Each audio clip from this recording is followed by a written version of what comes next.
In other VTV news now, sustainable consumption or the efficient use of products in a safe and environmentally friendly way has become a major factor in the sustainable growth of many countries. Now, recently in Vietnam, some pilot groups have been applied through the Get Green Vietnam project, that is. And our reporters will bring to you in the following report the overview of Vietnam's sustainable consumers. Growing vegetables on the rooftop and using the waste vegetables to fertilize the plants instead of buying chemicals. Those are things Nguyễn Đức Lương in Thanh Xuân District, Hanoi learned from the Get Green project.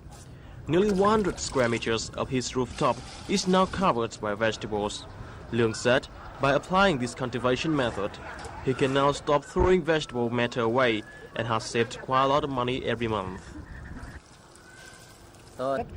Through growing vegetables myself, I can supply clean vegetables for my family. In addition, using waste vegetable as fertilizer is also a way to protect the environment. I have planted about 15 varieties of vegetables in my rooftop garden, and now I can provide enough vegetables for at least 15 people all year around. These students work in another Get Green Vietnam group, which includes the young people. They are developing an auto-traffic tree from waste materials to decorate their room. According to the students, the motto speaks nurturing, as the tree can absorb nutrient itself through the gauze dipped in the water beneath. And that is more lesson on sustainable consumption from which these young people have learned.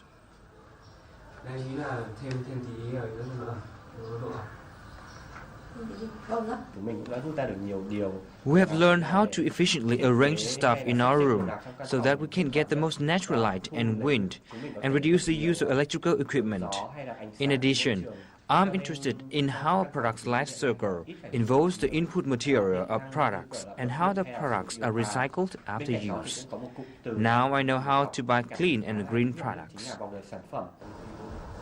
The Get Green Vietnam project is a joint Dutch and Vietnamese effort and has been in operation since April last year.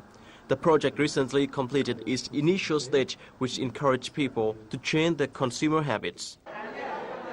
Over the past few months, the project has promoted sustainable consumption for more than 200 people in Hanoi and Ho Chi Minh City, focusing on young people, elderly and office staff. Based on our research, we see that students and young people are always ready to try new things.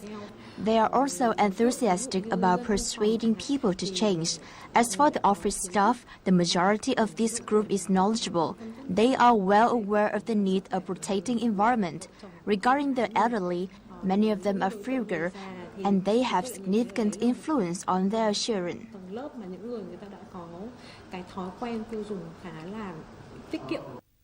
By providing lessons on sustainable consumption, the project members target to have at least 50 groups across the country to fully change their consumption habits by 2015. We train about 40 change agents, and then we send them out to the field, and they all get different groups of 20 people each, and that together should add up to like 1,000 what we call change agents. So we make them more sustainable and we make them enthusiastic about their new behavior. So we also show them the benefits, like money-wise, time-wise, for their kids, a healthier environment, everything together. And then we hope to create a ripple effect from there, because they can tell their family, they can tell their friends, and then together they can build a more sustainable environment. According to Stretch Asia, a development program managed by European Commission, the Asia-Pacific region remains home to about 2/3 of the world's poor. In addition, Asia is also the world's largest user of natural resources, with carbon dioxide emissions accounting for 30% of global emissions. According to economists, the consequences of situation will directly affect developing countries, including Vietnam, in the near future.